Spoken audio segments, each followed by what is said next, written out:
All right. Let's go. We're riding. Hype happy hour, talking about life, so you might feel empowered. Hype happy hour, tornado on the mic with a guest giving flowers. Hype happy hour, tools, interviews provide life tapping power. Hype happy hour, positive and light with advice, build your tower. Happiness is key, so you gotta bring the smiles out. Inspiration needs a bit of passion to just wild out. Positivity and optimism when we ride out. Enthusiasm and dreams, gotta feed them till your time's out. Let's freaking ride, baby. We are absolutely out here getting it. We can't stop, won't stop. Listen, I am Gentle Tornado, and I am your host on the Hyped Happy Hour. This is episode 44. Okay, listen, I'm on a mission. I created a company called Live Hyped, and Hyped is an acronym that stands for happiness, enthusiasm, or inspiration, positivity, enthusiasm, and dreams. And I'm on a mission to make positivity louder. If you look down at my logo in the bottom left, it's got an H with a heartbeat in the middle because we never know how many heartbeats we have. Today, on episode 44, I am joined by someone that is just absolutely crushing. He is out for blood, but in the best way to help creators. Gary L. Henderson, how are you, brother? I'm well. How are you? Yeah, dude, doing great. Grateful to have you on for sure, and grateful to learn, more about you for sure. We dive a little bit into, more of like the personal life and, your journey with a little bit of NFTs and Web3, but mostly personal experiences to help grow and where you've gotten. So we started off with what we're grateful for today. So what are you grateful for today? Every day, I'm just grateful to wake up. I know that sounds odd. I used to do the 5-minute journal. I don't do it anymore, but it asks, what are you grateful for? And it's like literally waking up today because we're not promised tomorrow. Yeah. So we have to make like today our absolute best.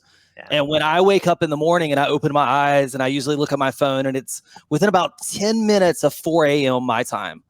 And I know I have another opportunity. I have another day. So I'm grateful for waking up today. Let's go. Listen, to be honest with you, your energy is incredible. I already love it. And I'm grateful for your door in the background. That thing is legit. Like, what is that? I love that thing. It's massive. So we live in San Juan, Puerto Rico, and the building we live in, it's all like we have the whole floor. So that's the lobby of like our floor, elevators there. And then there's like looking here, you can't see this, but this is the ocean, which is absolutely gorgeous today. Big wraparound windows all the way around. So gorgeous, gorgeous place here in Puerto Rico. Let's go, dude. Okay, listen. So what we're going to do is we're going to get into an origin story. I want you to give me 25 to 35 minutes. I literally don't care how long you go. Tell me who you are, like what your childhood was like. How did you get here? Like, give me your journey. Who's Gary? Let's go. Yeah, so I grew up in a small town in West Virginia. Had a mom and a dad, like most people. My parents got divorced, though, when I was a kid. So I don't have a lot of memories of them together. I have this memory that's here. I don't ever know if like memories from like 5, like when you're like 5 years old, if those are like real memories or those are like people told you stuff so they became memories. Yeah. But the memory in my head is my dad just asked me why a lot. Why? And it got my curiosity and got me talking a lot. So I just kept talking and talking and talking. I played sports. So super competitive. My mom and dad got divorced. My mom was a basketball coach. So I played sports. I was playing on where I grew up, they had like these small teams. And then when you got to like 5th grade and 6th grade, they had a team, and they had a team for 7th and 8th grade. So I was like in 3rd grade playing on the 5th and 6th grade team, having a blast. Started getting into computers when I was in middle school. My grandmother had a restaurant in Southern Illinois. My mom was a school teacher. So I wanted a computer. And we didn't have the budget to get a computer.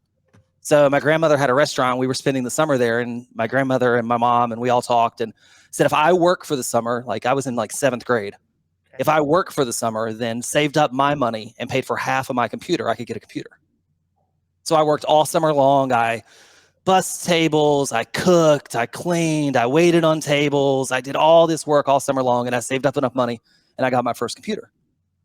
And that was really cool. I set up back in the day. So I'm 41, and we had these things called BBSs, bulletin board servers, really geeky stuff. Yeah. And I had one. So like all my friends, they wanted the second phone line to like talk to their girlfriends.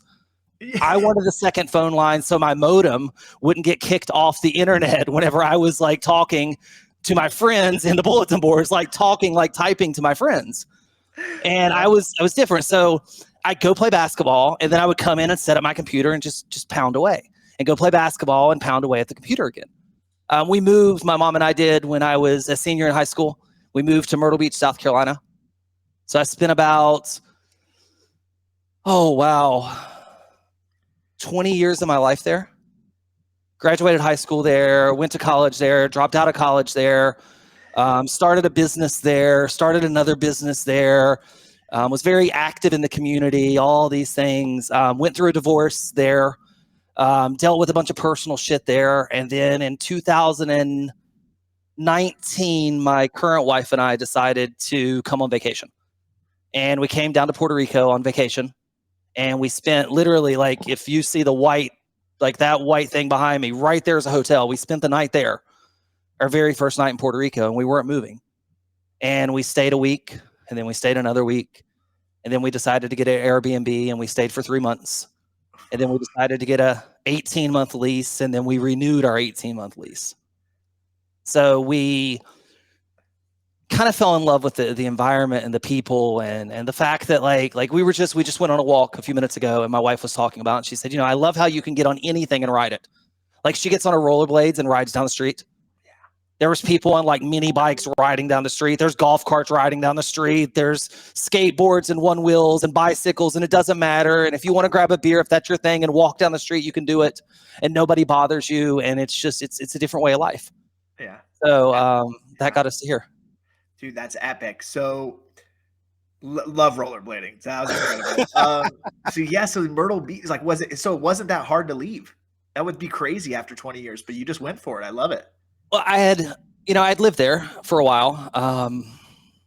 I wanted a bigger city. I'd went through a divorce. I didn't have a great relationship with my kid's mom, so it was combative all the time and just wasn't good.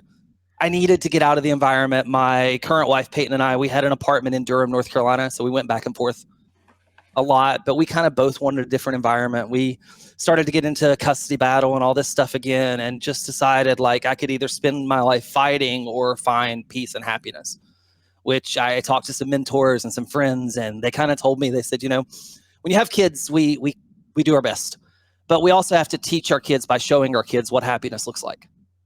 So they said, if you're here and you're in a combative relationship with your mom all the time, and it's not fun, it's not good energy, you're not happy, the energy doesn't show, you need to find that different energy. So I took that advice and just kind of explored that. Yeah. My kids now live in South Dakota, so that's kind of a wild journey. They moved from South Carolina, so we both live there. I moved to Puerto Rico. They still live there, and then their mom got back with an old boyfriend and now moved them to South Dakota. So now they live in South Dakota and I live in Puerto Rico. So it's kind of a wild little journey. Do they get to come out at all, or how does that work? Yeah, they do. So they'll come out around holidays, or they'll come out and spend time in the summer, or I'll fly out there. We'll meet in South Carolina and stuff like that. With school, it's tough. They live in Rapid City and I live in Puerto Rico. It's a weird flight to get to Rapid City, South Dakota. Yeah. It's about 18 hours of travel. Yeah. So that's wild. And then with school and all those things, and it's just weird. So we try to find bigger chunks of time that we can spend together. Yeah. Rather than, trying to get like a day or two here and there. And I'm sure like with nowadays, like you can FaceTime them and stuff. And like, there's so many ways to call and Zoom and shit. Well, my son and I, we have a 255-day Snapchat streak. Yeah. So that means for 255 days in a row, we haven't missed a day. And my daughter and I would have the same thing, but she gets grounded from her phone sometimes and can't snap me. So my son doesn't get grounded from his phone anymore. So we have 255 days that we haven't missed talking and snapping back and forth with each other. And we talk on the phone and we FaceTime and stuff like that too. But that's super cool. So tell me about your prior business experience to like basically move yourself down there to now being in Web3. Tell me about that. Yeah. So, wow, I started my first company at 19. So I did email marketing. I had the controlling interest of some domain names, like a misspell of Hotmail. And we were what I called an ethical spammer. So hear me out. Now, there was no canned spam laws. You could spam back then. There was no laws. It wasn't even called spam. It was called marketing back then. Yeah. And you sent a lot of emails. We had HOTMIAL. So we also had EABY. Oh, snap. Yeah. So I wrote some code. And what I did is I intercepted every email that came in. I auto-corrected every email. Now, this was back in the day when we didn't even BCC people. We CC'd people. It might have even been in the day when we just two'd everybody. And everybody was in the two line. Like massive. That was wild. Yeah. So what I did is I grabbed it and I grabbed every email address out of it. I corrected all the misspells. I logged them all. And then I sent the email to where it was supposed to go, like it never got caught by me. So I stepped in the middle and grabbed it, made it all right, grabbed all of the email addresses out of it, categorized it, did all that stuff on my end so I had the data, and then forwarded the email along so they didn't realize they had misspells, so I could intercept the next email and grab more email addresses. Holy shit. And we grew hundreds and hundreds of thousands of data points. Yeah. And then spam became illegal and we stopped. But during that journey, we did do some really cool stuff. We were the first company in the US to do video through email. So we had clients like Christina Aguilera, Lincoln Park, Carrot Top, doing video premieres through email marketing. I did email marketing for most of the hotels across the Eastern Coast. We've worked with, hotels in Jackson Hole and Banyan Tree and like all these hotel chains all throughout the world working on email marketing and data points because I learned a lot about marketing to people at the right time. Yeah. 2005, I took a job and I worked for a company called Offense Defense Sports. It's a cool little stint. I did about a year and a couple months there. And during that time, we did football camps. So I launched a nationally televised high school all-star football game. Cam Newton was my MVP.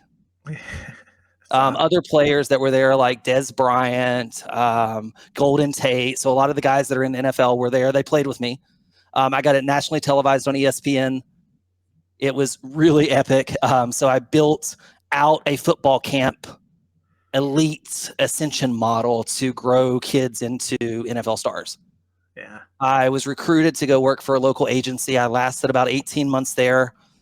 They started finding out I wanted to start my own thing again. I got fired and I started my own business in 2009 and I've been back on my own ever since then. Now I worked with hotels, I worked with airlines, I worked with like brick and mortar businesses all the way up until 2013. I ran a conference in Miami, a digital marketing conference. It was the best one ever.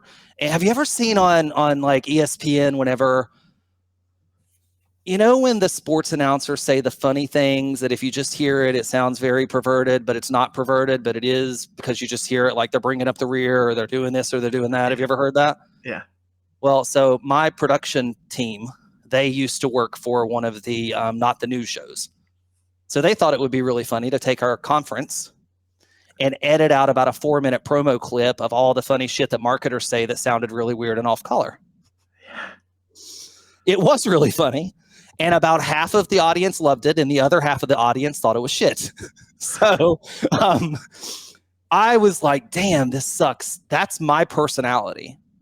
And I can't really be me. Like, I think it's funny. So I met someone, her name was Suzanne Evans. And I met her and we started talking and working together. She's a business coach.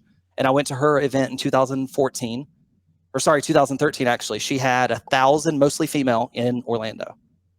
1,000 women. I walked in the room and I looked around. She had a DJ spinning music. She had the dude that founded Life is Good on stage talking. I go on stage and talk, massive stage, everybody's screaming, the music comes on, everybody gets up and dances. And I text her and I said, I don't know what you do, but I need to be part of it. And I didn't know anything about motivational coaches. I'd never heard of Tony Robbins. I didn't know any of this space. I immersed for a year. I met Lewis Howes in 2014, and Lewis became my client in 2014. And we ran with Lewis for 5 years. I worked with Jeff Walker and Michael Hyatt and Shanda Sumter and Allie Brown and Gabby Bernstein. I mean, like Gabby wrote the quote on the bottom of that book. That's Gabby. The Universe Has Your Back, dude. It's like one of my favorite books. Like Brendan Burchard. I mean, I worked with kind of the who's who in the coaching informational space. Yeah. As 2019 rolled around, I was running a big segment of Lewis's company. He has an Inner Circle, which is like a $50 a month program or $100 a month program. It was created at my coffee tables in my house, and we were making a lot of money. And it was like you bought Inner Circle with Lewis, you got Inner Circle with Lewis and Gary, which was great. Yeah. But I said, hey, I want to step up a little bit more. I want you to launch another podcast, and I want to host it. And I want to do it under the School of Greatness brand. Yeah. And he kind of looked at me and laughed and said, no. And I said, well, then we're not going to work together anymore. And I fired him as a client at the end of 2019. I spent about a year just doing consulting work, figuring out what I wanted to do, jumped into Clubhouse the end of 2020, and signed a book deal on the 13th of January, 2021 to write a book on Clubhouse. I wrote a business book on Clubhouse. It's published by Hay House. It's in stores in Barnes & Noble all over the country. It went from contract signed to on the shelf in 11 months. Yeah. That's writing the book, everything in 11 months, living it, writing it, breathing it. During that window, I also launched a social token called Gary Coin, and I also launched Giraffe Tower. Yeah. So Clubhouse gave me enough of a stage and enough of a voice whenever we were in COVID that I could do what I've always done, and that's build relationships with people, talk to people, and start to help people and serve people. It gave me an opportunity that I didn't have to jump on an airplane and travel and go to conferences and speak on stages. I could do it in Clubhouse, and I got to talk to some of the coolest people in the world. Like, I was giving relationship advice on stage to Paris Hilton, and like her and B. Simone were like stopping and listening to me, asking me questions about relationship advice. Like, I introduced him to Suzanne Evans, my first mentor, and now she's friends with B. And it all happened right there on Clubhouse. So like, I was in that environment. I grew 90,000 followers there on that app. And then the app kind of just, I don't know if you ever got on the app, but it kind of fizzled out. I wasn't on Clubhouse. No, I was a little bit late. So now I get to rebuild all that on Twitter. Yeah. And that's what you're experiencing now, is kind of some of that growth or that energy that I'm bringing to, that I brought to Clubhouse, that just kind of went away because there's nobody there anymore, that I had to bring to Twitter now. Why did Clubhouse go down? Like, what happened? They don't know how to market. They don't know how to market. So their product blows Twitter away. Yeah. Better UI, better experience, better everything, but they don't have attention. And when you have a few minutes, you pull up the news feed and you see what's going on Twitter. Let's just be real. You go to the toilet, you sit on the toilet, you sit on the bus, you go to the doctor's office. It doesn't matter. You pull up your app. Yeah. Clubhouse never got to become that app because it's not easy to do when you're quiet, or like when you're in a moment, like you need sound and you need to talk. You can't do it passively. And then when you open it up and there's nothing that you see that you want to see, you get it out of your habit of opening up. Where you open up Twitter and you see a couple tweets and it's like, oh, that's cool. Let me jump into Spaces. You open up Instagram and you see a couple posts or you see a couple stories and you're like, oh, that's cool. Let me dive in. You open up Clubhouse and if you can't go to audio, you have to leave. Now they're fixing all those problems, but they don't have a marketing budget to promote it. Well, now, it's gonna be tough now, I'm sure. Yeah, like, the attention's kind of gone, especially even had some conversations with people about Spotify's audio, and it's supposed to be like way better. I haven't had the time to dive into it, but Twitter Spaces is pretty bad. Like, from this, it's pretty bad comparatively. Like, it just seems like it's pretty simple fixes that would make it like super elite, I would say. It's hard though. You're syndicating live audio across the globe and you're letting people connect and you've got all these permission issues and all these connection issues. I mean, it's not as easy as we would think. I know Clubhouse at one time, they were burning tons of money on bandwidth. And they have a different audio solution than Twitter. Twitter's on, I think, like a 12-second delay or something. Clubhouse is virtually live. Wow. Like it's instantaneous live, and like Clubhouse did all the cool features now. Like if you've got a giraffe, for example, and you connect your wallet to Clubhouse, you get access to a private community that's fully token gated. Twitter doesn't have that. They could, they don't. Yeah. But there's still no attention. There's no focus over there. So. Yeah, it's crazy. It is crazy. Yeah, I love it. I love it. I think it's going to be exciting, this journey for sure. And I love what you're doing with the giraffes. Listen, we're going to get in. So what we do is we go word by word within hyped. We started off with happiness, but I'm going to share my screen and I'm going to read you my favorite definition of success. Okay. It's by Ralph Waldo Emerson.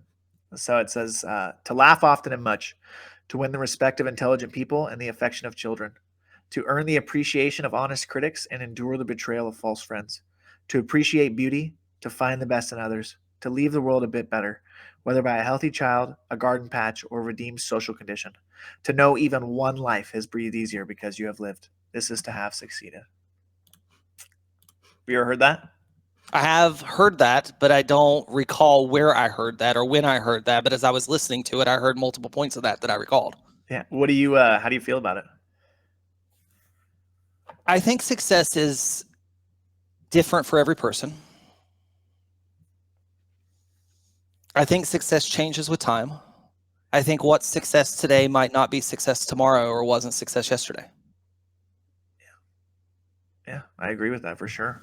I think definitely like one of the biggest things is that success is different for everybody. I think it looks so different for every single person. And like, I like it because there's no emphasis on like material goods or money. And I think like that's great. But there's, I've definitely met millionaires that weren't happy. So I would say like finding joy in other things or, kind of like you moving down there is like, finding your happiness is probably, made you more successful, to be honest, I would say. Yeah, and I agree with you. And there's things that we don't know, and we don't know we don't have them until we get them, and then we want them. And there's all these materialistic things that pop in, and there's also comforts. There's comforts in, like, I didn't grow up with money. I don't know how you grew up, but I didn't grow up with money, and I've never been in a position in my life that I felt like I never would have to worry about money again. Yeah, ever, same. even right now. So I want to feel that. That's a desire of mine. And knowing that when I get to wake up in the morning and know that for me and my kids, that we don't have to worry about money for the rest of our lives. I don't really care about going another level deep. I'm okay if I don't make it that far deep. But I do want to take care of me, my wife, my kids. Yeah. And when I do that, to me, that's a success metric for me. It's so I don't have to wake up and I don't have to do anything. I might choose to do a lot, but I don't have to do anything. Right now, I'm not there. Yeah. No, I agree. That's one of my goals for sure. And I think like just free up. I've told a lot of people I'm 28 right now, but one of my biggest goals in my life is to retire at 35. And I want to retire so I can do whatever I want, right? If that's, go to Puerto Rico for 3 months with my family and like that, then that's what I'm going to do. Or, if I can go on a retreat to help, mental health in teenagers, like that's what I'm going to do. You know what I mean? Like that's, I think is a very good goal. And like, that has been a goal since I was 18 years old to have that. And so I think when that's driven by, happiness or, something like, it's not necessarily the material. It's just like that you're going to get there and then you can choose what you do. So I love that. The first question under happiness is what makes you happy every single day? Looking at the ocean. I wake up and I meet my community every morning in Discord. We are in voice chat at 4 a.m. East Coast time. And there's 20, 25 people showing up. And we do it every day. So I get happy being able to show up and help others. I get happy serving others. I'm way more of a giver than a receiver on that stuff. So that's kind of what gets me happy every day. I love it. I think that's sick. Well, yeah, I think that's really cool. Like the fact that you can do that every day and there's that many people showing up and like, you've obviously had a lot of experience. So being able to share that with people, I think one of the best things about Web3 is the information that you're able to and privileged to gather every single day. It's just basically free information from some of the most brilliant people I've ever even spoken to they're just giving it out for free all fucking day, right? And so if you have a giraffe, for example, like you're going to get extra value, right? Extra information. And I think like that's the value add like right now is like, holy fuck, you can be in this Discord talking to you every single morning where you've had these real life experiences with very, very successful people. And that's, right. That's, we're all learning together. And that's the thing that I love about Web3 is, we're here and we're testing and experimenting to see what will work. But I don't think, honestly, any company is what I would consider successful yet. Not Yuga, not VFriends, not Azuki, none of the top, not Proof, none of those ecosystems. Like, they're way more successful than I am. But if that's the level I get to, then that's not what my success metric is. Yeah. So they haven't reached what I consider success in Web3 because they haven't established themselves enough to live for enough years to make it through a test of time. And that's success for me. Like Nike, for example, we're still wearing those shoes. They're still really, really popular. And they've been around for a really long time. That's standing the test of time. I don't know which one of these companies will. Yeah, no, I definitely agree for sure. And I think it's, only time will tell. And I think that's great that you're chasing something greater for sure. That's how I've definitely felt. What's the happiest moment of your life?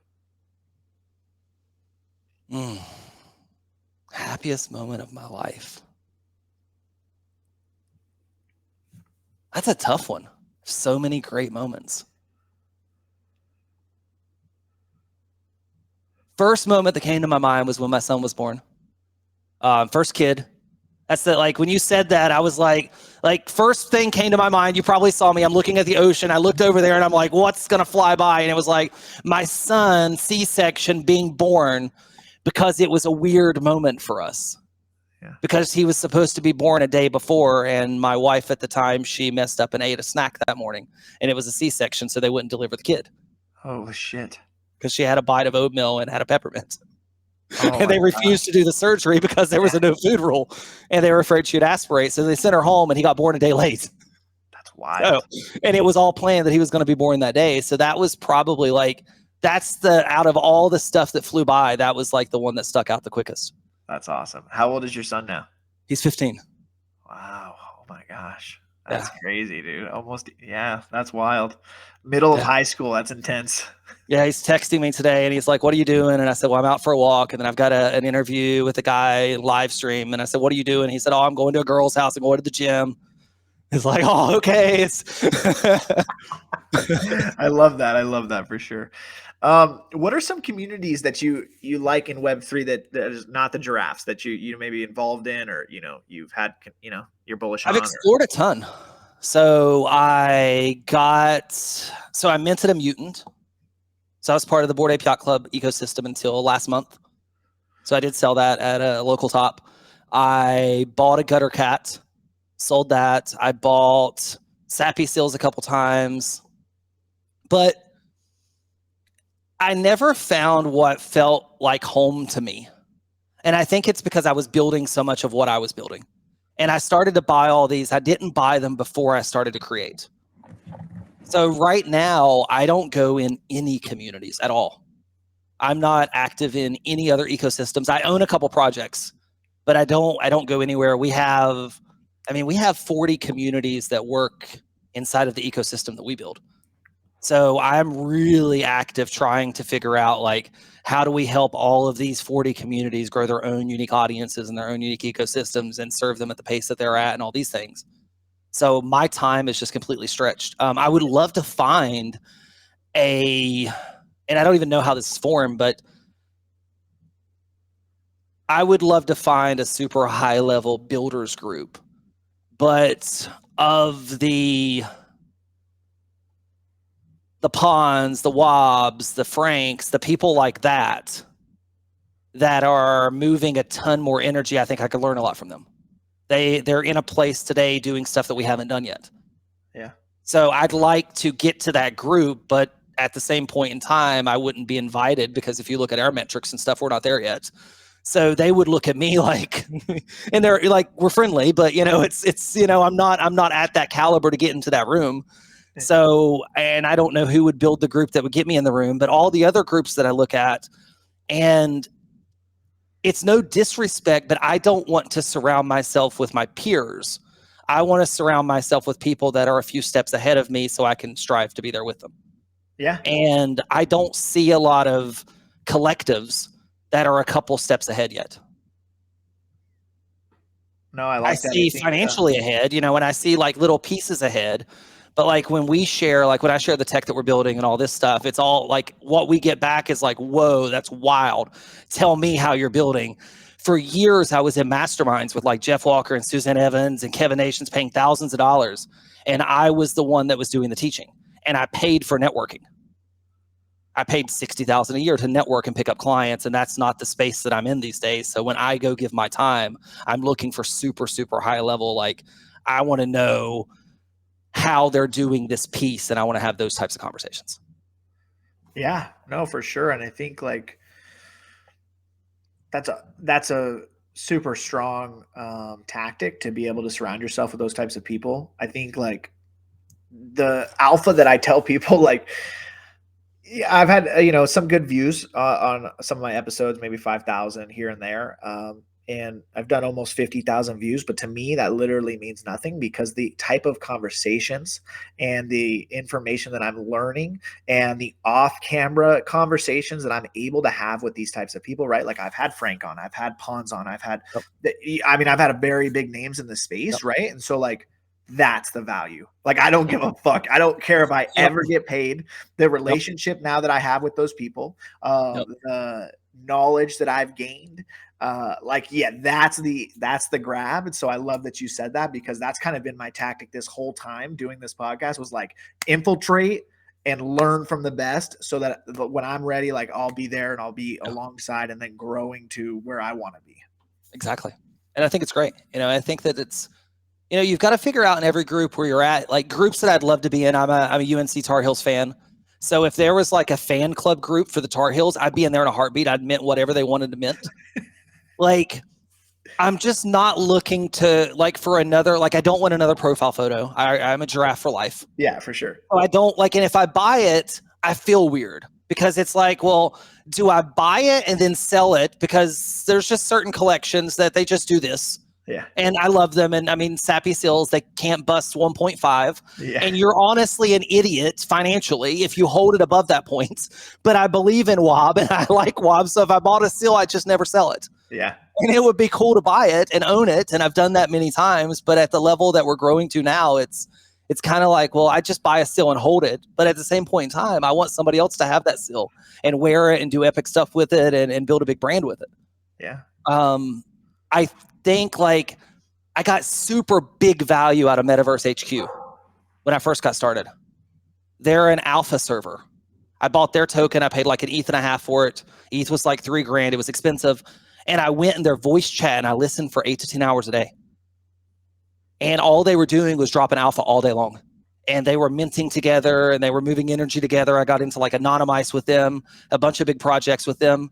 So I would go into that type of group if I wanted to get back into trading again, because that would make a lot of sense for me. But I'm very utility driven. It's got to make sense, or it's just got to be fucking cool.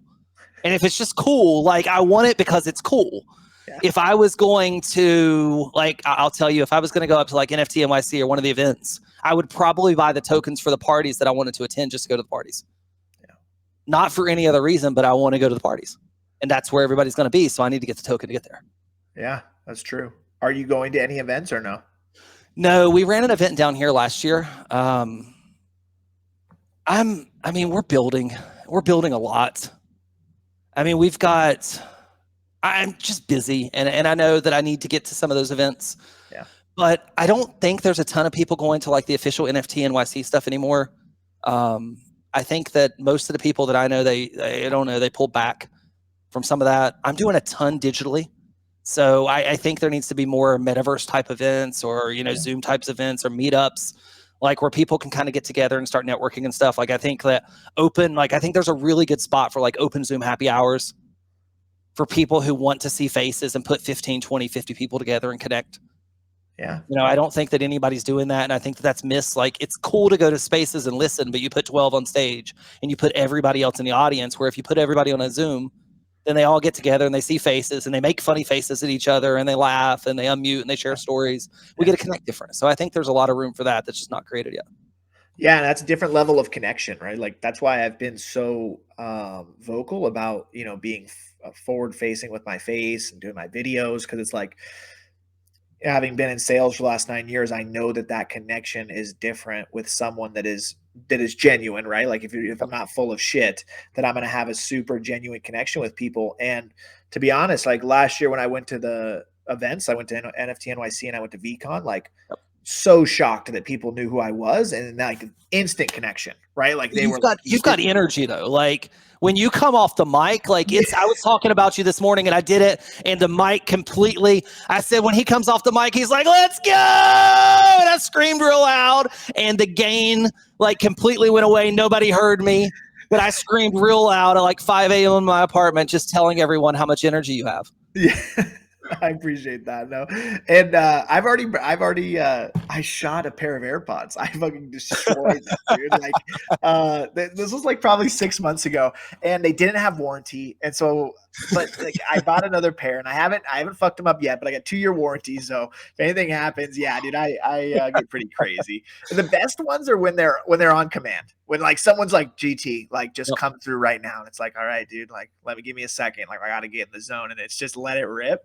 And I think, I don't know if you saw, but the other day, Gary V had a space and he brought me up, and he was like, let's go, dude, we're riding. And he went crazy, dude. He was like, we're riding. And I was like, no fucking, like, this is peak Gentle Tornado. This is peak Web3 right now that we got Gary to say we are riding on a fucking space. So like, I was like, you go back and clip it? Did you get it clipped? Oh, I clipped it. Yeah. Good. Yeah, it was good. It was good. You should like put that on like a soundboard or something. That's like a hot button. Yeah. Like you just come off mic and like Gary V screaming in the middle of spaces. You're like, let's fucking go. It's like, who was it? David Guetta, I think did like somebody he had AI do Eminem's voice and brought Eminem into a live concert. It's super controversial because he had AI write lyrics that are not Eminem's lyrics and bring his voice in and do a piece of his show, and it was all done by AI. So super controversial, but you've got the real deal. You've got Gary V saying, let's ride. Oh, I got it. It was on wax. There was 800 people there. I'm fucking in the history books. Like I'm like, write a Web3 fucking book about when GV said, let's fucking ride to GT, dude. Yeah, absolutely. It was electric. So yeah, let's move to inspiration. No, I love it. This is absolutely incredible. This is a really fun question. Okay. What is one lesson in your life that you've had to learn the hard way? Ooh. One lesson to learn the hard way.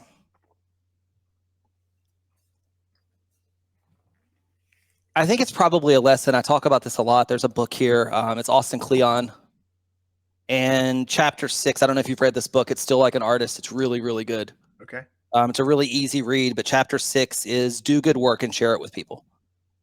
And I consistently do good work and stop sharing it with people. I'll go build because I love to build and I love to create. But then I stop moving all the energy because when you go move the energy into spaces and on Twitter, it's a different type of creative energy. And it drains you. So you're not always in the build mode to say like, how am I going to solve? Like right now we're solving the 0% royalties problem. And we're solving it in a way that every other collection can solve with us if they want. Yeah. So I've got to solve that. And I also have to come here and do this, which is the show the work. So I've got to do good work and show people. So that's the lesson I just kind of keep learning over and over and over and over and over again in my head is like, do the good work, Gary, but you just got to keep showing people and don't stop showing people because if you do, then it doesn't matter how good the work is. Yeah, that's fucking alpha. Like really, like, yeah, well, yeah. And I think it's incredible because I feel like with what you're doing, especially, it's like, yeah, why wouldn't you want to show people? Like, I want to hear what you're doing, right? And I want people to hear what I'm doing. You know what I mean? Well, so many people, they go build something epic. And this is launch point and they're here, but they're out of money then.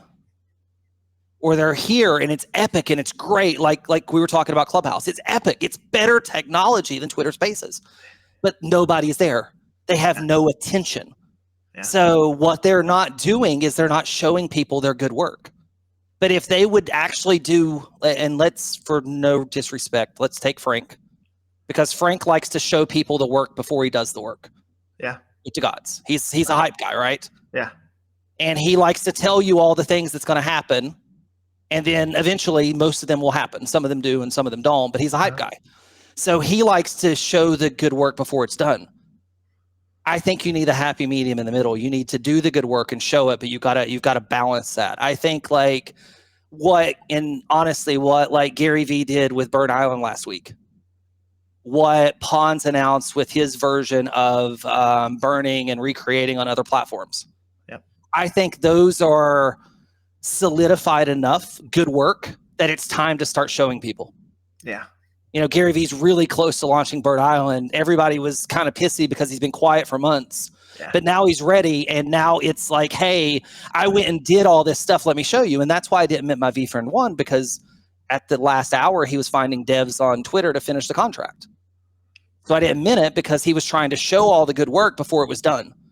Now I respect what he's doing with Bird Island because I'm assuming it's done. I mean, he says it's coming, and I trust that. Yeah. I mean, it's supposed to start on Tuesday, so. Right, exactly right. Like, I hope we don't hit another moment where it's Monday night and we're on Twitter asking for devs to help finish it. Yeah. But like, I think that's the lesson that's been the hardest one for me to learn. No, I think that's really important. I mean, even with Gary, right? Gary's promised a lot of shit in VFriends way too soon, and he knows. And so, like, the thing that I like is that they, I think Frank does this very well too. Is that admit that they did that, and Frank is like actively working on it. So is Gary, right? In the Discord, Gary talks about it a lot, right? At VCon last year, he announced a collaboration with Snoop Dogg.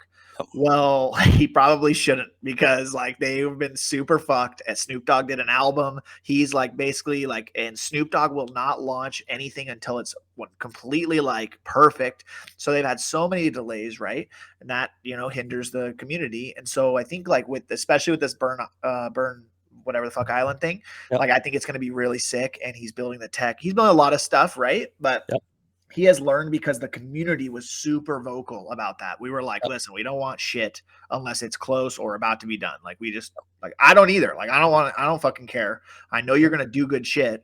Just wait and then deliver like that. Cause that's what you've done his whole life, right? That's what Gary's done in his career. So like, that's why I bought a VFriend, cause like he runs a fucking $1 billion marketing agency. So like, cool. Like, I don't do your thing, dude. I'm gonna be here and I'm going to support you and we're going to ride, but don't fucking do some bullshit. And then like, I can't back you up. Right. Because I said this on a VFriend space actually the other day. I was like, we kind of like VFriends don't really have clout. Like we have no clout right now on Twitter. Yeah. We need like a little bit of clout. Like give me like a little bit and the community will fucking ride. Like I promise you, I'll onboard everybody.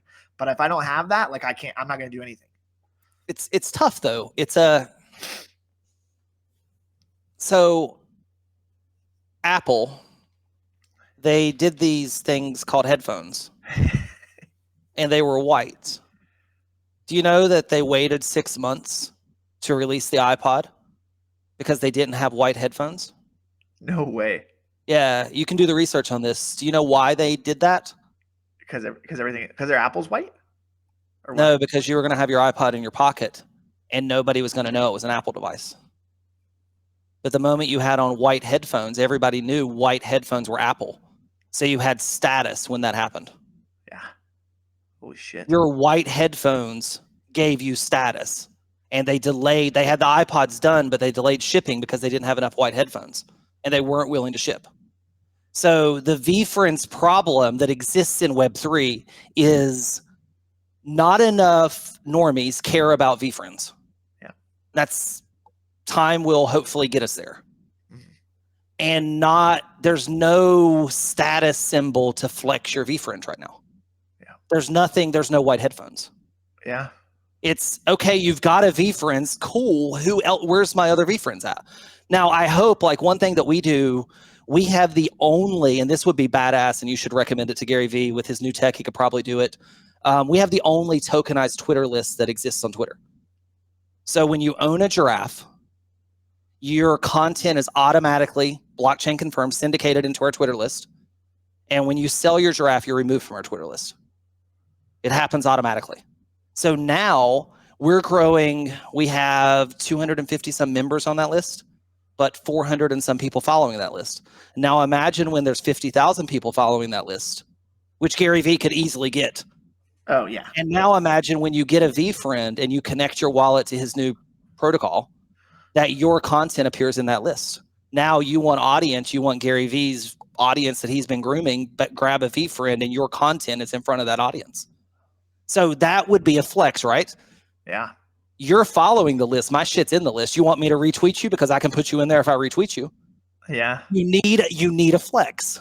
And that's what, in my opinion, he's missed in the collectible component, is there's no way to show off your collectible in a way that the market actually cares. Yeah, I think like you're exactly right. And that would be fucking crazy actually if that happened.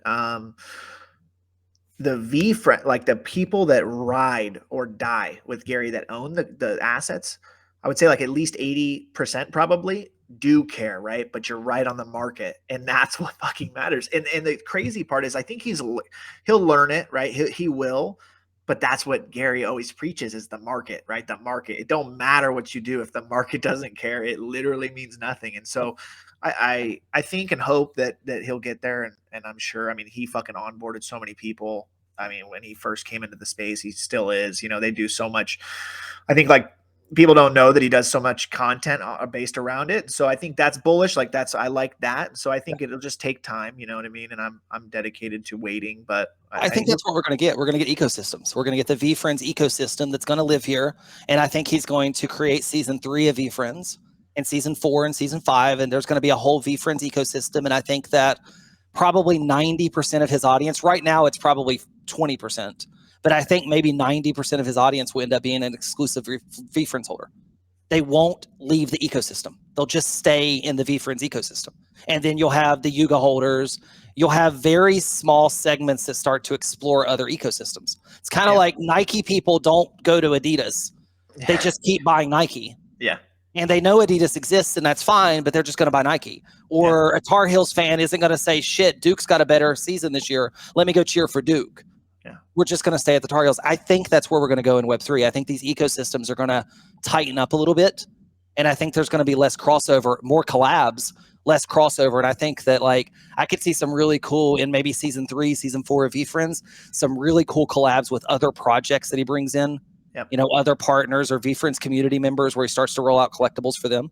Yeah. And I think also something that's super cool that he's talked about is like you can burn with this Burn Island. One of the things that he like teased, I guess, was that like you might be able to burn for an IRL experience, right? I mean, fuck, I would burn a VF2 for a fucking meeting with Gary. I would burn probably, I don't know how many I would burn, but like, you know what I mean? Like those types of things.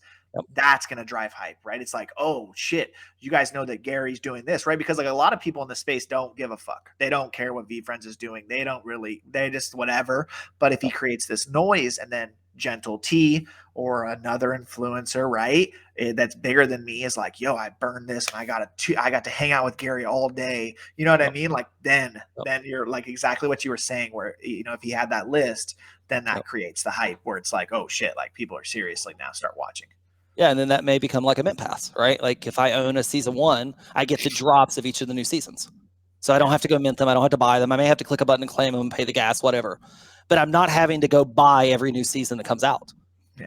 And that would be a really cool utility now that you've got it, you've guaranteed it, because I believe that his audience is going to grow big enough to where the seasons are going to sell out, right? More and more as more people come into the industry. But maybe if you have a series 1, you get a guaranteed of every season drop. Yeah. And maybe over time that there's really cool benefits if you have like 4 or 5 seasons. Yeah. You haven't burned. Like that's his game theory. And that's the part that I respect the hell out of, is that's the stuff that he geeks out on, and that's fun. And that's where, to me, we watch and we innovate and we watch Pons and we watch Wob and we do all this, right? We still like an artist. Yeah.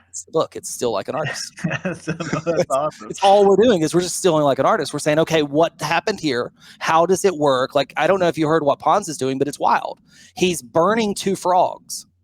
And when you burn 2 frogs, you get to create a new collection on another blockchain. Yeah. You burn your 2 ETH frogs, and you can have like your own collection on Solana or Polygon of frogs. That's yours. So like you could have a frog and I could have a frog, and we could go to business together and create our own frogs on Polygon. And now we've got like the GG frogs on Polygon, and we're partners together and we have our own collection. I don't know if it's going to work, but that's innovative.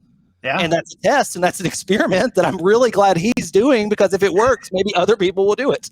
Yeah. It's like Burn Island. Is it going to work? Maybe, but I'm glad Gary V's doing it, because if someone's going to pull something like that off, the dude's got 60 some crypto punks. He can put any of those in a raffle for you. Yeah, dude.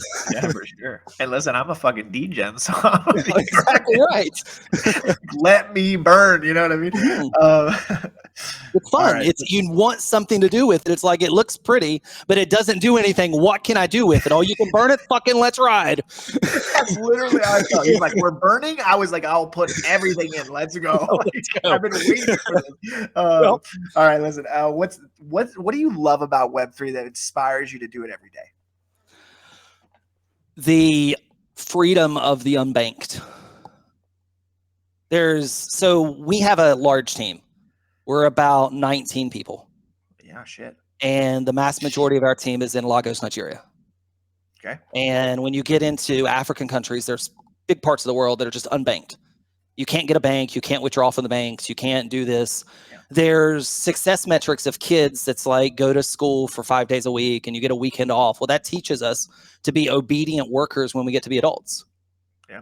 So the reason why I get up and do this every day is to show people that you don't have to go to college. You can do it your own way. You can create a token called Gary Coin.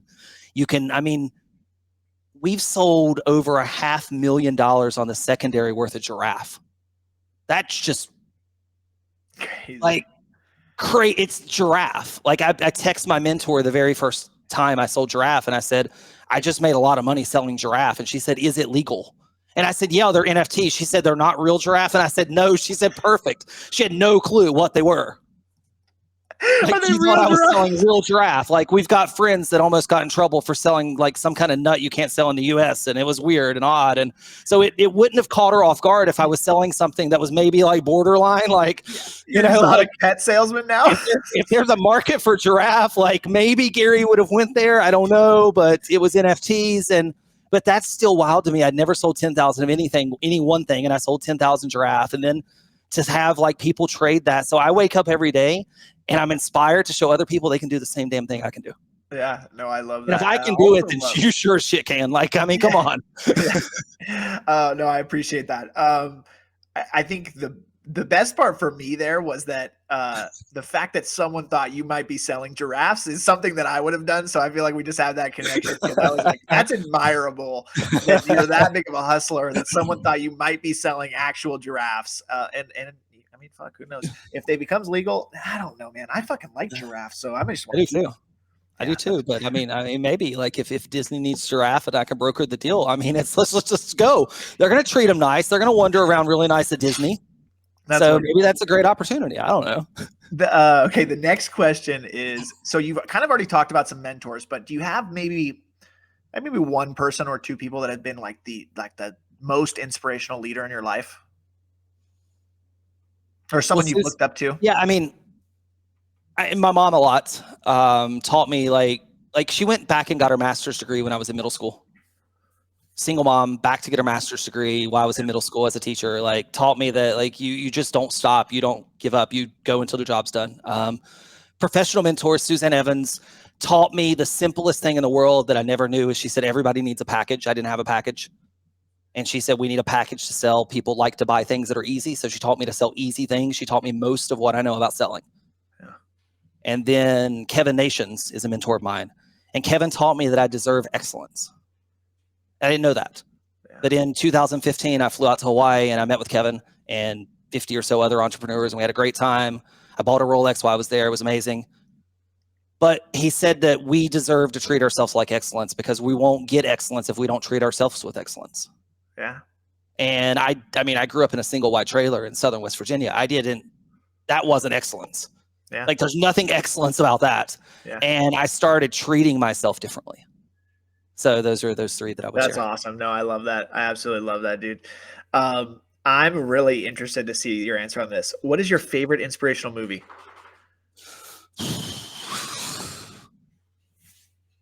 Inspiration. I don't watch a lot of movies. But I think the coolest thing that I've seen in a long time that I talk about a lot is a movie called Moneyball. Yeah. Have you ever watched that? Yeah. I like it because it's the most weird, odd group of people and they go to change, like they win. Yeah. And I think that shows that anyone can do anything. And when we put the right team together, we can overcome anyone else. It's not one star. It's us working together. So that inspires me a lot. And then, was it Remember the Titans? That was a really cool movie. Yeah. Like Coach Carter, like a lot of the sports movies are what like pushes me over the edge. Yeah, I would say that. What about you on that one? My favorite. What is? Remember the Titans. Yeah. It's those sports movies. Like they just do it. I don't know. It makes me want to run through walls. Yep. I just like I'm like you. Like when you said about Susan and your mom, like there's no stopping. Like I don't even know. Like yeah, it's like husband, dad. I'm gonna work my fucking face off to really like.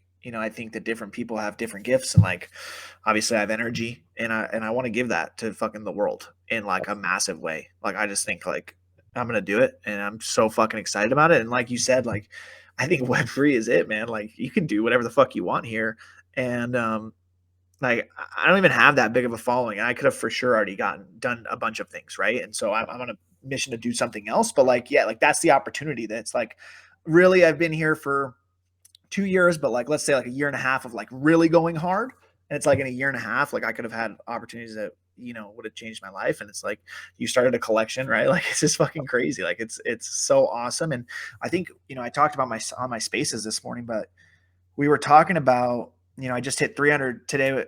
Today's 367 of my gratitude day videos, right? And so oh wow, so on day 365, I was going to do a champagne bottle pop. I had like a plan. I was like, this is going to be sick. And, my son hasn't been doing good. So I just was like, yo, like, I've been having a fucking tough week. Like, I'm not gonna lie to you guys. Like, I can't do the champagne. It's not going to feel right. This is not who I am. And like that video performed better than probably if I would have done a champagne bottle pop. And so I think like the coolest thing like about this space that with like human with kindness is like people want to see people win, and they want to lift people up when they're down.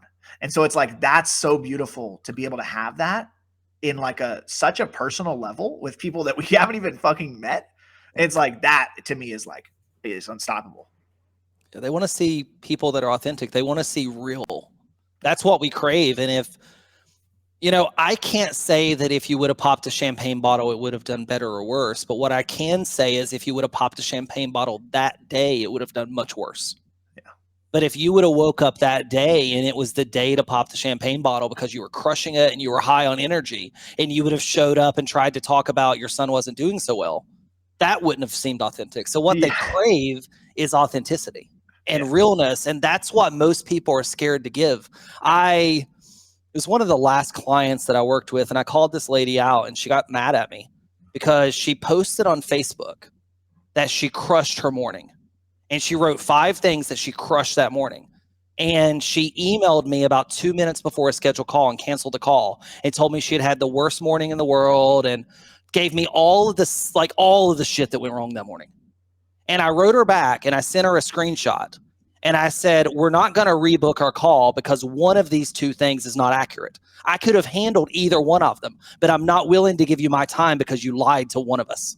Yeah. You either lied to your entire Facebook crew or you lied to me. If you're having a shitty day, I get it. Cancel because you're having a shitty day. If you're having a great day and you just don't want to show up, I get it. Just don't show up. But don't give me a line. So we want authentic. We don't want to put on a sad story. I'm having a bad morning so the world feels sorry for me because they won't feel it. Yeah. We want to feel the pain. We want to feel the joy. We want to feel all of the emotions. That's what we want. So I think that's why I landed, because that was real. That was you, and you were just raw and you were in that moment. Yeah, no, absolutely. I love it. We're fucking riding. Listen, we're going to go to positivity. This is my shit. I'm pushing P every day. That's what I like to say. And it's way cooler than the other P. So what we do on this segment is pretty simple. But it's such a beautiful conversation as we talk about positive mindset. Okay.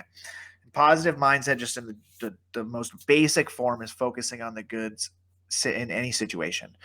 That doesn't mean you're fucking delusional, right? Because shit happens every day, right? Like I said, like I've had a fucking rough week with my son, but that doesn't mean I'm not positive still or grateful.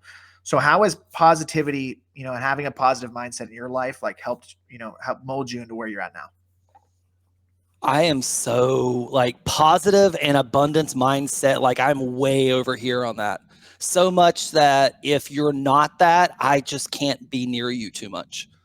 If you have a problem for every solution, we're not going to spend much time together at all. I'm just going to cut it out. It's like, if we can sit down and have real conversations and come up with solutions and move through, great.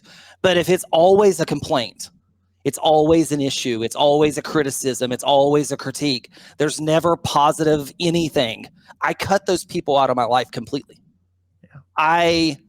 I think in Web3, we deal with the real world a lot, and we deal with the fact that we have like funny cartoon characters, and it's funny internet money, and people don't understand it and they don't get it. So we deal with FUD on a regular basis from like our normal friends in our normal life. I know I do. I don't know if you do. Yeah. And I don't want to hear it from the people that I'm in Web3 with anymore. I get it enough from other places, so I just cut it. So if it's not positive, if we're not talking about like going and crushing it, like we can talk about real stuff, but like let's get through the real stuff and let's go talk about, okay, what are we going to do to make it better? What are we going to do to fix this? Not let's talk about all the problems or all the issues. Let's just go do something different. Yeah.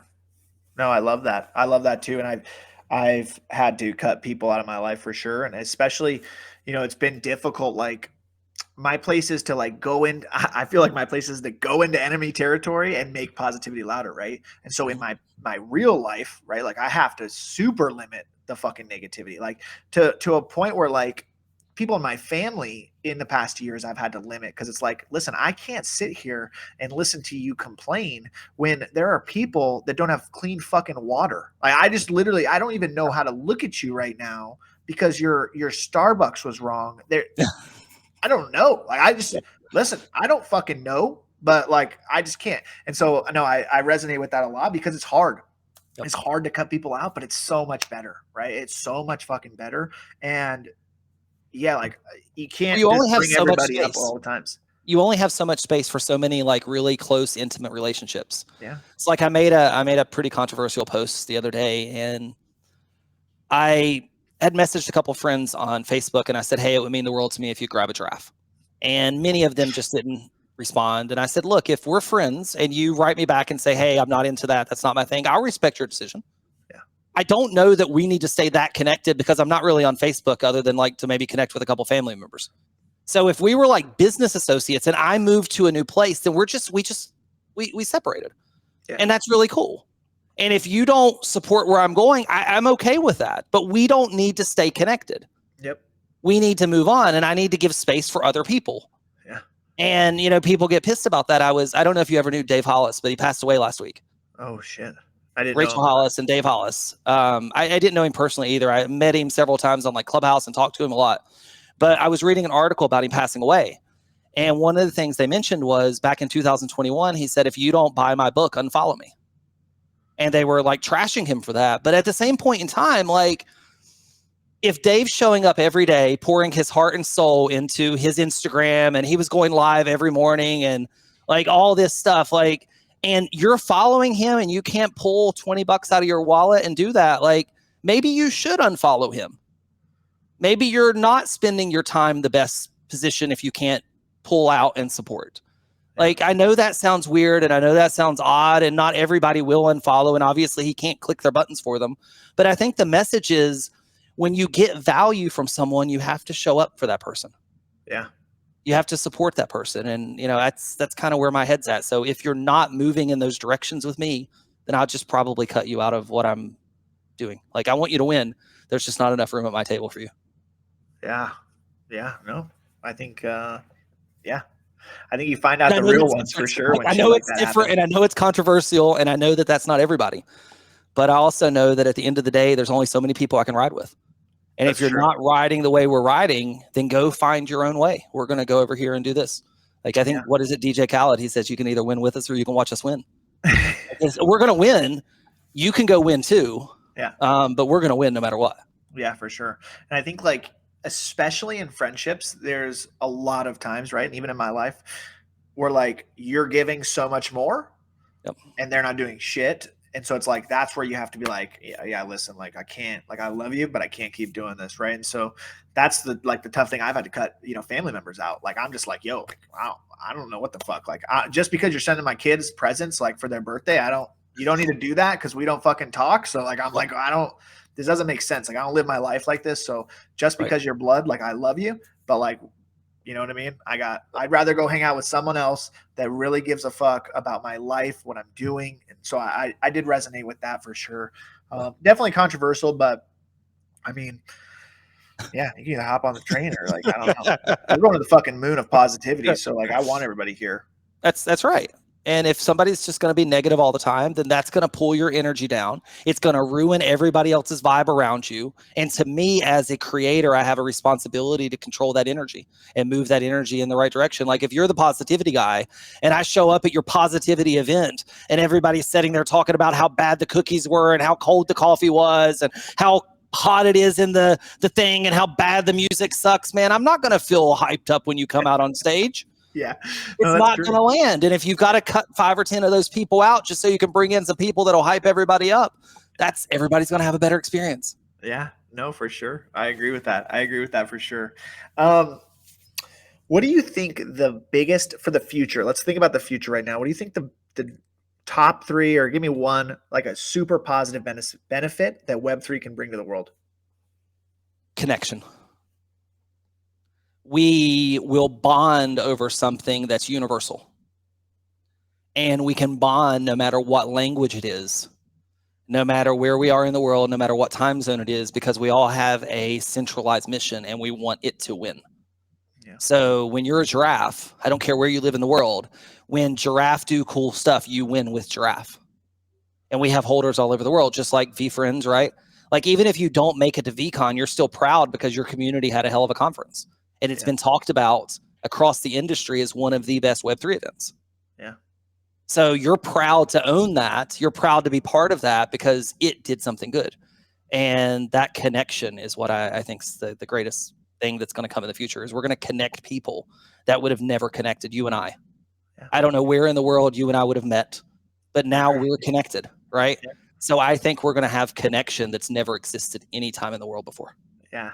Yeah, no, for sure. And I agree. I think like that's what makes it so crazy. And, you know, like explaining it to my wife is just like, she doesn't understand. And I'm just like, these people are, I mean, the people that I'm really close with, right, are like, they're such good people and they're all on the same journey. So that's what makes it so easy to relate, to have a strong relationship, to support each other. Like, yeah, it's wild. Like if you miss the mint, they get it. If you miss the top and it bottoms out and you got the rug, you've got someone that understands your pain. They're going through the same stuff that you're going through. And then when you start to connect with other people that check some other boxes, like they also have a wife, they also have kids, they also are in a similar economic class that I'm in, they're also this or that. Now it starts to be really cool, and you build some of the strongest friendships in the world that way. Yeah, no, that's true, dude. I mean, think about it. We're all weird and we're all odd, and the likelihood of our neighbors being the same weird, odd person as us is slim to none. But the likelihood of us finding someone in the world that's weird and odd just like we are, that's real easy, especially when we're all getting together and we're excited because we got a giraffe. We have a connection point. Like it's just easy. Yeah, no, that's true. I agree for sure. As we're moving to enthusiasm, this is obviously also my jam. So I did it back to back on purpose. You know what I mean? I had to. This is my favorite question to ask people. Okay. What are 3 things right now in your life that you can't get enough of?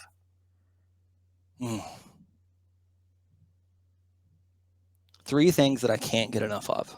You're obsessed with.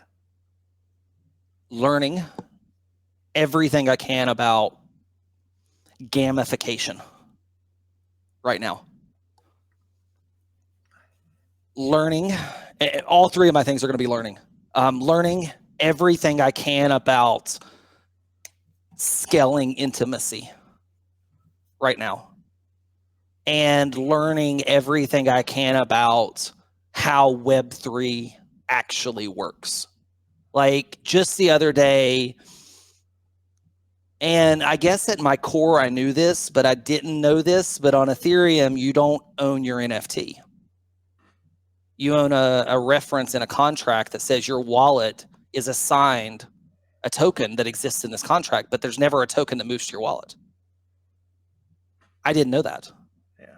I should have known that, right? Like I have a collection. I should have known that those giraffe are not actually sitting here in this MetaMask wallet. They're all in this one contract, but you have a record that says your wallet has possession of that. Yeah. So it's reference. I should have known that, but it didn't click until I was listening to a space. And when I heard that, I was like, ooh, that makes so much more sense. And now I can explain it to a fifth grader so much easier. So it's learning that. So I can scale intimacy. Scaled intimacy to me is one-to-many relationships. Yeah. And then I can build all of that. Like I can learn as much about gamification, because I think gamification is the future. I think that we like rewards. We live in a dopamine society. We want these little dopamine hits. And when we give them, like my engagement, I'm 3.3 million organic views on Twitter so far this year. And it's all gamified. It's 100% gamification. I'm learning as many things as I can to gamify in ways to incentivize, reward, move energy, where people feel happy about it. Yeah. So those are the three things that I'd say I'm most enthusiastic about right now. I love it. I absolutely love it. I think it's great. That's great. What do you say the biggest accomplishment of your life is?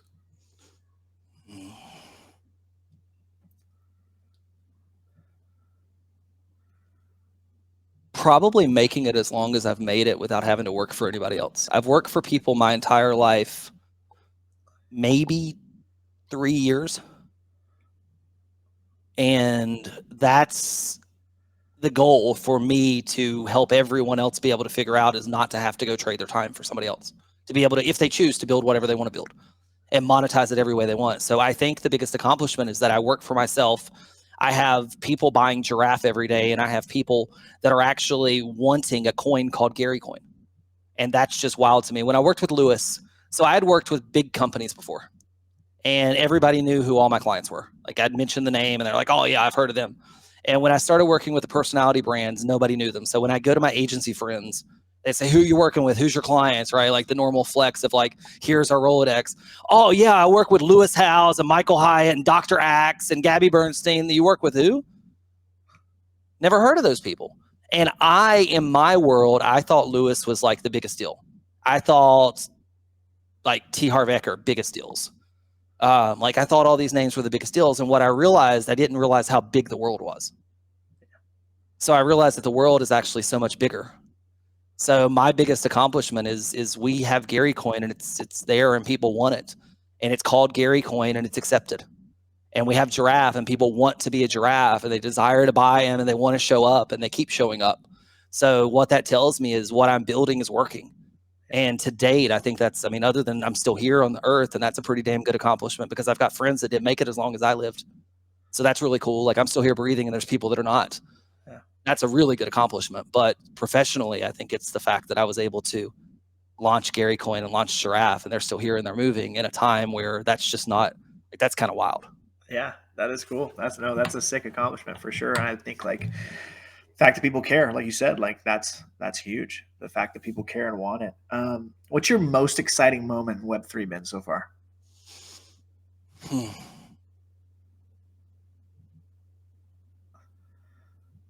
Maybe seeing Gary Coin on CoinMarketCap.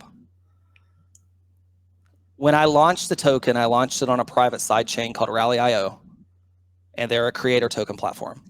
And they told me that I could eventually decentralize, but I didn't know how, and there was no path. And about a year in, I knew it was going south. Like you could tell the company was going down, it just wasn't doing well. And they gave me a path to leave.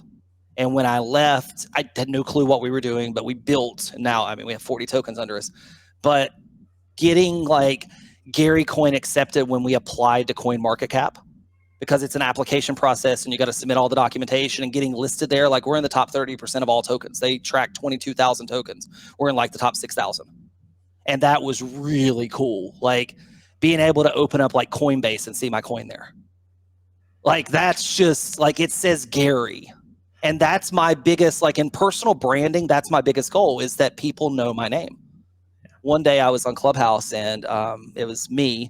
You've never been on Clubhouse, but on Spaces, they move everybody. But on Clubhouse, they went in what was called PTR order. So the way you came up, everybody kind of stacked in order.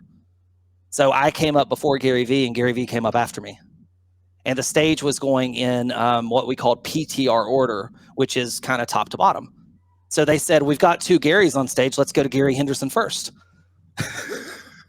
That's not that I would have cared if, honestly, they should have went to Gary Vee first. He left. He didn't stay and listen to me. But like, that's my goal, is when people hear the word Gary, they think of me. Yeah. Period. So those are like biggest accomplishments for me is opening up Coinbase, opening up CoinMarketCap, opening up CoinGecko, and seeing Gary Coin everywhere. Like, that's really sick, cool. Dude. That's so sick. No, I love that. This one's going to be fun. This is going to be fun. So under dreams, I always thought that this question would be really fucking hard. And every person crushes it because they just come straight from the heart. So what I'm going to ask you is what the dream that you have for your life is. And I'm going to read you my dream first. Okay. So I'm Gentle Tornado. I am an honest, enthusiastic, and successful man that will inspire others to live their life through happiness. So you, off the cuff, Gary L. Henderson, tell me what the dream that you have for your life is. I just want to live to my fullest potential, and that's it. I think there's a vision when I end my life. I think there's a version of me that exists here. And I think it was Jesse Itzler talked about this. And I think there's a version of me that exists. And I think it's all of the potential, all of the everything, all of my blessings, everything there. And when I get to that point in my life, I want to be recognized. I want to look like that's supposed to look. So whatever my potential is, whatever's supposed to happen, I trust the universe, I trust God, all those things. I just want to live up to everything that's there, and I don't want to cost myself all my blessings. Yeah. Love it. I literally love it. Let's fucking ride. That was fire. Listen, the last question. This is just a fun one. Okay. But if you could tell your 13-year-old self one thing of advice, what would it be? Stop caring what people think sooner. Look, I think everybody just cares about what people think way too much, and it really doesn't matter what anyone else thinks. You and I can sit here and think anything we want and talk about anyone we want, and it doesn't matter. Yeah. There's a couple thousand people that are going to watch this, and they're going to see it, and they may never even hear that point. It just really doesn't matter. So get all that stuff out of your head. Like, stop worrying about it. Just be you, whatever you is. And if they like you, they like you. And if they don't, they don't. And if you are you enough, you'll eventually find the people who truly love you. 100 fucking P. I love it. I literally love it. Listen, I'm going to share my screen right now. This is my favorite poem. Okay. And it means the absolute world to me. And I think coming off what you just said, you're going to like it. It's called The Dash. Okay. It says, I read of a man who stood to speak at the funeral of a friend. He referred to the dates on our casket from beginning to the end. He noted that first came the date of birth and spoke of the following date with tears. But he said what mattered most of all was the dash between those years. For that dash represents all the time that she spent alive on earth, and now only those who loved her know what that little line is worth. For it matters not how much we own, the cars, the house, the cash. What matters is how we live and love and how we spend our dash. So think about this long and hard. Are there things you'd like to change? For you never know how much time is left that can still be rearranged. If we could just slow down enough to consider what is true and real, and always try to understand the way other people feel, and be less quick to anger and show appreciation more, and love the people in our lives like we've never loved before. If we treat each other with respect and more often wear a smile, remembering that this special dash might only last a little while. So when your eulogy is being read with your life's actions to rehash, would you be proud of the things they say about how you lived your dash? It's powerful. Yeah. I think it's kind of like what you were just talking about with like your potential. And that's how I feel too. I feel like, what I said earlier with my energy and like what I was gifted, I feel like I have to at least go for it to give it to the world. Like, that's like, I feel like it's my duty, to be honest. Like, and that's why I'm leaving my job in April, but I've been in so many spaces. I put so much time in because I feel like I have to. I feel like this is what I'm supposed to be doing. And so to hear you talk about the potential was fucking awesome.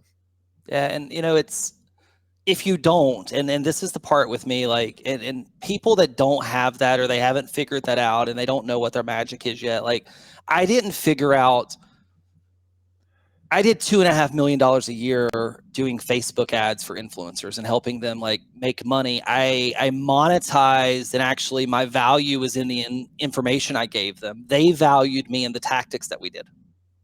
So we had a weird value prop, but it just,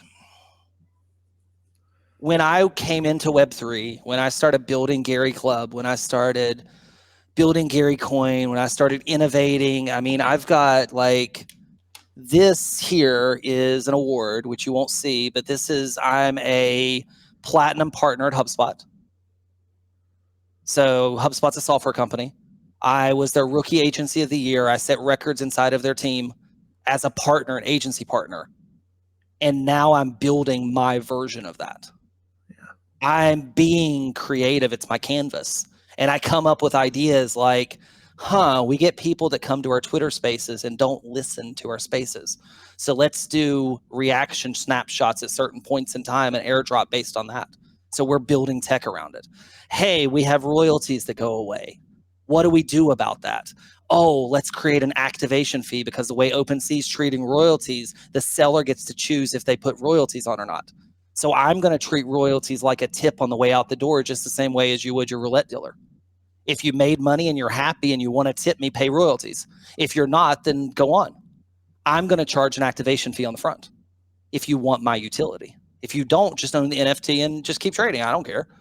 But if you want the utility, pay the activation fee. So it's that moment that I get to be a creator. So you knowing that, staying in your job, you're going to be miserable. Staying in your job, if your dash ends, like I pray to God your dash doesn't end before April. Like I really, really, really do. Because like I want you to experience what that's like. It's going to be hard. You're going to cry. Yeah. You're going to celebrate. Like it's going to be all this stuff. There's going to be moments that you're going to say I made the wrong decision. There might even be moments where you like get in a closet and cry, like crawl up in a ball. But at the end of your life, I think that when you look back on it and you say, I did it. I took the chance. I did it. Yeah. And I think it's just going to, like, I have chills, just literally chills right now just talking about it. Like, I think it's going to change your life. Your energy is going to go from here way up here because you're going to be free. Yeah. No, I'm excited and I appreciate that. I'm like, I think I'm going to cry for sure the first day I don't have to go to work. And I think like, yeah, it's just going to be wild. I've been, yeah, that's it. What you said was perfect, literally. All right. So how we end it is you get to leave the audience with one final statement. It could be literally anything and a question. So the statement I'll give you is believe in yourself. If you're not willing to believe in yourself, then no one else will. So you have to be willing to go look in the mirror in the bathroom and look at yourself dead in the eye and believe it when you say it, not just say it, but actually believe it. And you've got to keep on until you do, because until you believe, no one else will. And then the question that I'll ask everyone is, why not you? No matter what it is in the world, why not you? Why don't you win? Why don't this? Why don't that? That's the question I'll leave you with. I love it. Listen, I love it. This has been an absolute banger. Hyped Happy Hour, episode 44 with my man, Gary. Listen, thanks for watching. Thanks for coming on, Gary. If you liked this, please share it with anybody. That's what I care about. Just share it with anybody that you think it can help. Level up. Let's fucking go. We're making positivity louder. We're not stopping. Gary's not stopping. Gentle T's not stopping. This is the beginning of a fucking ride. I love you guys. Have a good day.